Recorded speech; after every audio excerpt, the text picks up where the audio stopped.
in photography, you have the artistic and you have the technical. Now, they both have their place, both are needed. For some people, the technical is more important. If you want to be shooting high resolution with the best lenses, corner-to-corner sharpness and all that kind of business, you're leaning more into the technical side of it. For the artsy ones of us, I like to use the older cameras, the vintage lenses, and I have absolutely no issue with third-party lenses, which is what I want to talk about today. Now, since jumping into mirrorless, I have used all kinds of vintage old lenses, some of which are just nasty unless you look at them from an artsy point of view. Technically, they're really bad. Art-wise, they're really cool. Now, you have a lot of companies in China specifically creating these third-party lenses for all kinds of mirrorless systems, which are using a lot of the older optical designs and such as that, and they're making absolutely fantastic lenses for really nice prices. Now, one of the brands I use a lot over the last couple of years, I mentioned it in the last video, is TTArtisan. I've used their Trio, I've used their tilt lens, I've used their fisheye, I've used a lot of their lenses, and with only one exception, I kind of like them all. Now, one of the major downsides to these lenses for a lot of people is the fact that they are fully manual. A lot of people aren't comfortable getting into that side of things yet. They don't want manual focus and all that kind of business. They like the camera to help them out in that regard.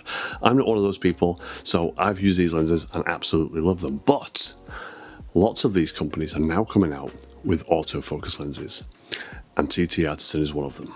Now, you've seen some images at the beginning of this video, and they were all shot with this new lens. It's the 35mm f1.8 autofocus lens from TTArtisan, and it's actually really good, except for one little thing which I'll get to in a minute. And if you can work around that thing, it's a great lens. If not, it's gonna bug you. It's gonna bug you. Right, so here is that lens on my little Nex 5. It obviously looks quite big on this tiny silly camera, but it's not a big lens. Very simple in its design, just has one focus by wire wheel on the lens, no switches, no nothing, no weather sealing or any of that fancy stuff. It does come with a pretty cool lens hood though, but I need to mention something about that. I need to find it first. There it is. Alright, so this is the lens hood. As you can see, it's that little letterbox design kind of lens hood. But there was a little problem with mine when I first got it. It was easy fixable, but I think it's something worth mentioning. Now, this lens hood is like a two-piece thing. The lens hood itself is actually metal, but the mounting part is plastic and it's just screwed in there. Now, the issue I had with mine was one of the two screws wasn't lined up properly, so that when I tried to connect it to the lens, it was like incredibly stiff. I couldn't get it to latch on, and as a result of trying, I actually scratched the paint off the mount part of the lens. Not a big deal, doesn't affect the way the lens works, but it kind of just looks a bit messy now. But an easy fix was to just wind out that screw just a couple of turns and then wind it back in straight, and then the lens hood goes on perfectly. So not a big deal. I might have just got a dodgy one, but it's something worth looking at. So I've had this lens since December, so I've had plenty of opportunity to give it a good run out and test its capabilities. The contrast is nice, the colors are nice, the autofocus is snappy. It's a simple lens with that single focus by wire wheel. It's great. The lens, it just looks cool, the lens hood looks cool, but it has this one thing. And it was like, do you know when something's like all going really well and then it's just like, really? So the very first time I went out with this lens, I had the lens hood on. It was a break in the weather. The weather had been absolutely appalling. We had about an hour and a bit of lovely sun, lovely light. So I was like, right, I'm going to go out. I went down by the river, got some photographs. I saw this person walking the dog. And I was like, that's great, great light, leading the lines, blah, blah, blah, blah. Boom, got the shot. What? I had the lens hood on, so I don't know if this could be fixed by just like a better lens hood or something, but wow, that's a flare, all right. Now later on, I went out and I intentionally, it was on a bright sunny day, I intentionally tried to get this to happen again, just to see to what degree it happens, angle towards the sun and all that kind of business. And I got this shot, which is pretty garbage, but again, it shows that flare.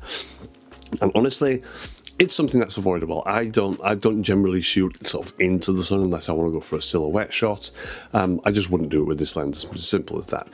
For every other shot that I've tried this with though, with the nice lighting, it's been absolutely fantastic. So yeah, something worth bearing in mind. It's not a deal breaker for me, again, given the price point. You're not expecting high-end coatings and all that kind of business, but yeah, definitely something to bear in mind when you're using this lens, especially if you're going to use it in these kind of lighting conditions.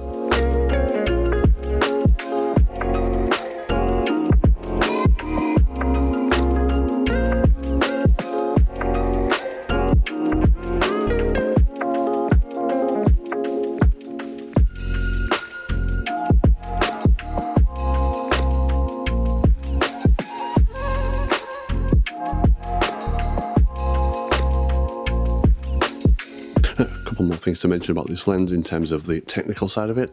It uses a stepper motor. It will work with eye autofocus if your camera has the capability. Obviously my little Nex 5 doesn't, but it is available for Fuji X mount, Nikon Z mount and Sony E mounts. So any of those cameras or any of those systems that have those abilities, that will work with it. Another cool little feature of this lens is the rear lens cap. It's actually a USB dock for updating firmware. Has the electronic connections inside there and just a little USB-C on the side. So yeah, I thought that was a pretty nifty feature. Okay, so that's the TTArtisan 35mm f1.8 autofocus lens available for Sony E mount, Fuji X mount and Nikon Z mount. It's a really nice lens if you can overlook or get around that flaring thing. It's actually really nice, it's sharp, it's contrasty, it looks good, the colours are great, and again, it's a very simple lens, very easy to use, and that focus ring is nice and smooth if you do want to use it for manual focus. So I just want to say a big thank you to TTArtisan for sending out this lens for review. Much appreciated. Thank you all very much for watching. If you're interested in this lens, there is a link in the description below, and I'll see you in the next one.